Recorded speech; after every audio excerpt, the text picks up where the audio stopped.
एखादी व्यक्ती जेव्हा दुसऱ्याला म्हणते, की "तुला समजतच नाही मी काय म्हणतीये ते." तेव्हा ती व्यक्ती काय बोलतेय, हे दुसऱ्याला कळत नसेल का हो? भाषा तर समजत असते ना. तेव्हा समजून घेणं म्हणजे नेमकं काय? समजून घेणं म्हणजे दुसऱ्याच्या मनातल्या भावना समजून घेणं. जे कोणत्याही नात्यात गरजेचं आहेच, त्यातही वैवाहिक नात्यात अधिकच. वैवाहिक नातं खूप आनंदाचं, समाधानाचं केव्हा असेल? तर जेव्हा नात्यात असलेल्या दोघांनाही स्वतःला नेमकं काय सांगायचंय दुसऱ्याला ते समजत असतं. स्वतःच्या भावनांबद्दल पूर्ण जाणीव असते आणि त्या भावना किंवा ते विचार व्यक्त कसे करायचे हे पण माहिती असतं. शिवाय जोडीदाराच्या भावना, विचार त्याच्या देहबोलीवरून, त्याच्या चेहऱ्यावरून देखील समजून घेतल्या जातात. संवादात नेमक्या कुठल्या बाबींकडे लक्ष द्यायचं ते माहिती असतं. पण मला वाटतं हे सांगताना देखील किती कल्पनारम्य असेल अशी परिस्थिती. कारण प्रत्यक्षामध्ये असं वागणं अजिबात सोपं नाही.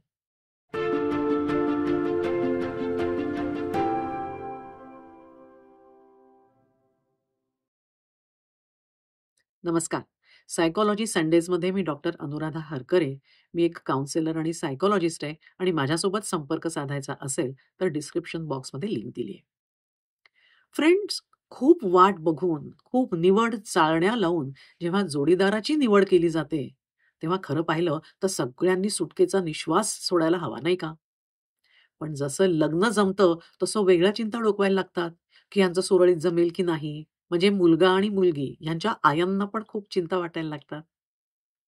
जोडीदाराच्या नात्याबद्दल आपण ह्या सीरीजमध्ये पहिल्या भागात पाहिलं होतं, की रिलेशनशिप ॲटिट्यूड ही एक गरजेची असते, नातं खूप छान फुलवण्याच्या दृष्टीने.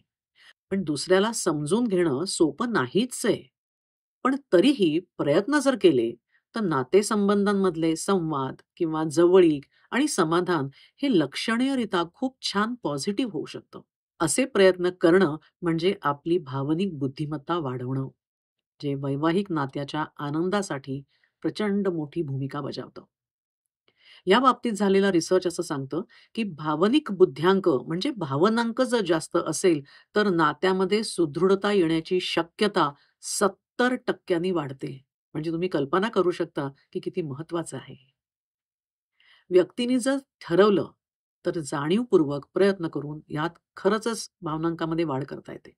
तेव्हा जर नवरा-बायकोमध्ये वाद होत असतील, एकमेकांचं पटत नसेल, तर एकमेकांच्या घरच्यांच्या सोबत बैठकी घेण्यापेक्षा कोर्टाची पायरी चढण्याच्या ऐवजी कोण चुकतंय हे शोधत त्याच्या डोक्यावर खापर फोडण्याच्या ऐवजी समुपदेशकाकडे जाऊन काय चुकतंय ह्याचा शोध घेतला पाहिजे आणि प्रत्येकानेच आपला भावनांक वाढवण्याचा प्रयत्न करायला पाहिजे. कारण नवरा-बायकोचं हे नातं ठरवून बांधलेलं नातं आहे, नैसर्गिक नातं नाही. म्हणजे अगदी प्रेमविवाह जरी केला, तरी आपण ठरवून त्या व्यक्तीला जोडीदार पदासाठी निवडत असतो ना. त्याच्यामुळे ते नातं सारखं जोपासावं लागतं. एखाद्या नाजूक वस्तूप्रमाणे त्या नात्यावर पडणारा हलकासा आघात देखील ओरखडा ओढून जातो. बोलताना दुसऱ्याच्या मनाचा विचार करणं, असे प्रयत्न करणं हे वर्थ आहे. कारण की या प्रयत्नांचे आर-ओ-आय म्हणजे रिटर्न ऑन इन्व्हेस्टमेंट खूप जास्त आहेत. म्हणजे विचार करा, भांडणं, मनस्ताप, घरात अशांतता, कामावर परिणाम, मुलांवर परिणाम, महत्त्वाचा आयुष्याचा उमदा वेळ वाया जाणं, कोर्टाच्या लढाया, पोटगी, रक्कम ह्या बाबतीमध्ये जी मेहनत लागते, त्यापेक्षा भावनांक वाढवण्यासाठी केली जाणारी मेहनत ही केव्हाही चांगली नाही का? एक प्रसंग बघा, जेवणाची वेळ आहे. बायको जेवणाची वाट बघते, म्हणजे नवरा जेवायला येण्याची आणि नवरा फोनवर बोलतच येतोय. फोन संपल्यावर बायको म्हणते, "तुला किती वेळा सांगितलं रे, की जेवणाच्या वेळेला तरी फोनवर बोलत जाऊ नको. दिवसभर तर सुरूच असतोस. मी काय मुद्दाम बोलतो का?" "अरे पण मी तुला कुठे म्हणते दिवसभर बोलू नको. जेवताना अर्धा तास तर फोन दूर ठेव." "अगं आता बॉसचा फोन आला तर मी काय करू? मी जेवायला बसतो त्याला दिसतंय का? मग नको ना उचलू त्याचा फोन. त्याच्या हातात प्रमोशन आहे, त्याला नाराज करता येईल. मग तू तुझं जेवत जा बॉसचं नाटक संपल्यावर. मी जेवून घेत जाईन." "जेवून घे ना मग तू. मी कुठे नाही म्हटलं तुला. नाहीतरी थांबून भांडण्यापेक्षा मी शांतपणे एकटा बसेन नंतर. हो, मलाच हौस आहे एकत्र बसण्याची. तुला काही गरजच नाही." मला वाटलंच अजून कटकट कशी सुरू नाही केली. मग कटकट मी करते का? सुरुवात कोणी केली? अशा या संभाषणामध्ये हे दोघे नेमके कशासाठी वाद घालतायत हे त्यांना तरी कळतंय का? म्हणजे कळतंय असं वाटतं का? कारण असे एंडलेस भांडणारे नवरा-बायको खरं म्हणजे विशेष कुठल्या कारणाने भांडत नसतात, कारण त्यांना क्षुल्लक निमित्त पुरेसं असतं. आणि असा वाद घालून हातात काय उरतं? वाया गेलेला क्षण, नात्यावर पडलेला घाव, मनात वाढलेली कटुता, नात्यातला दुरावा, कमी झालेला विश्वास आणि एकमेकांना टाळण्याची वृत्ती. असं बरंच काही. मग आता याच घटनेला वेगळ्या पद्धतीने समजा हाताळलं, तर वाद न होता संवाद होऊ शकेल का? नक्कीच.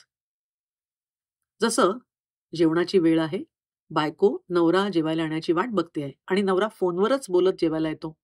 तेव्हा जर बायको म्हणाली, "ए लवकर कटव रे बॉसला, म्हणा माझ्या घरची बॉस वाट बघतेय."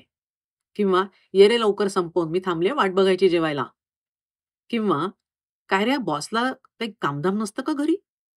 त्याची बायको काही म्हणत नाही त्याला. किंवा नवराही असं म्हणू शकतो, की "अरे देवा! नको वेळी हा बॉसचा फोन. हा बॉस म्हणजे ना कबाब में हड्डी है इनकी.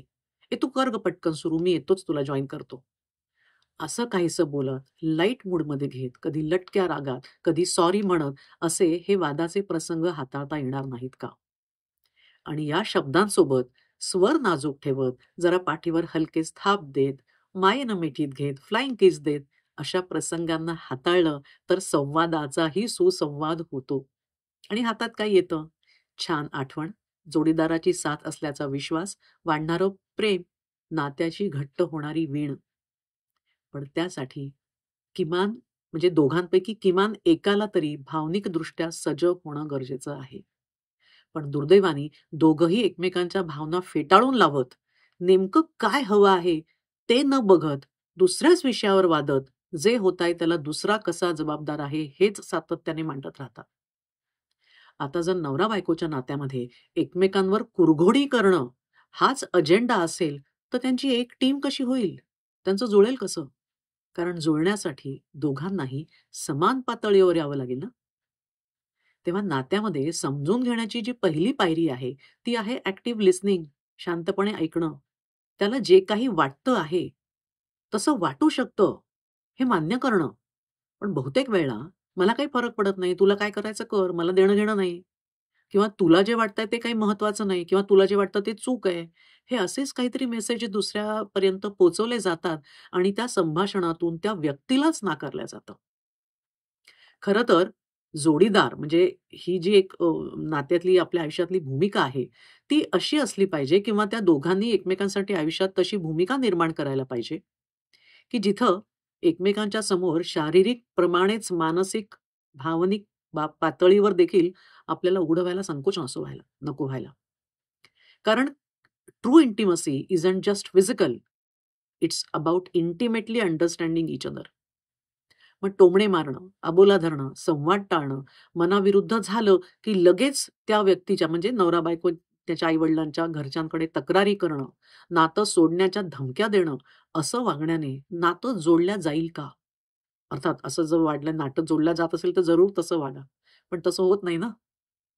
आणि खरं तर सारखंच त्याच त्या पद्धतीने हे दोघं कसे काय खूप वर्ष, खूप महिने, खूप दिवस भांडू शकतात, हा प्रश्न त्यांना कसा पडत नाही, हे कोडच आहे. म्हणजे राजकारण्यासारखं होतं ना. विरोधाला विरोध करत, दुसऱ्यावर फक्त चिखलफेक आणि मूळ प्रश्नाकडे दुर्लक्ष. मग प्रश्न सुटतील कसे? नात्यामध्ये समस्या उद्भवणारच नाही, हे अशक्य आहे. कारण इतक्या घटना आयुष्यामध्ये घडणार असतात. मग म्हणून एकमेकांना समजून घेणं महत्वाचं नाही का? नात्याला सुदृढ ठेवण्यासाठी नात्याच्या जिममध्ये मेहनत घ्यावी लागते. एकमेकांना चांगल्या गोष्टीसाठी ॲप्रिशिएट करणं, एकमेकांचे जे फ्लॉज आहेत किंवा जी एखादी कमकुवत बाजू आहे, तिची काळजी घेणं म्हणजे त्याला असं उघडं न पाडता.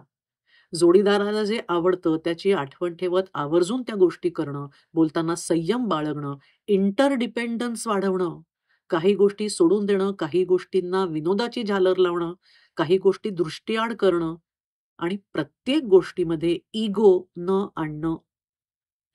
मनस्ताप किंवा कौटुंबिक कलह सहन करण्यापेक्षा स्वतःवर काम करून भावनांक वाढवणं हा अतिशय योग्य मार्ग आहे. पटतंय ना? पटत असेल तर कमेंट बॉक्समध्ये नक्की लिहा आणि तुमच्या सोसायटीमध्ये, कॉलनीमध्ये, ऑफिसमध्ये सगळ्या ग्रुपवर हे व्हिडिओज टाका. कारण न जाणो एखादा मोडू बघणारा संसार पुन्हा सावरला जाईल. तेव्हा पुढच्या भागामध्ये आपण वैवाहिक नात्यामध्ये नवऱ्याला आणि बायकोला नेमकं काय बरं अपेक्षित असतं हे जाणून घेऊया. पण त्याच्यासाठी चॅनल सबस्क्राईब केलं नसेल तर सबस्क्राईब करा आणि फक्त सबस्क्राईब करून थांबू नका तर व्हिडिओ बघा. So stay tuned. Thanks for watching.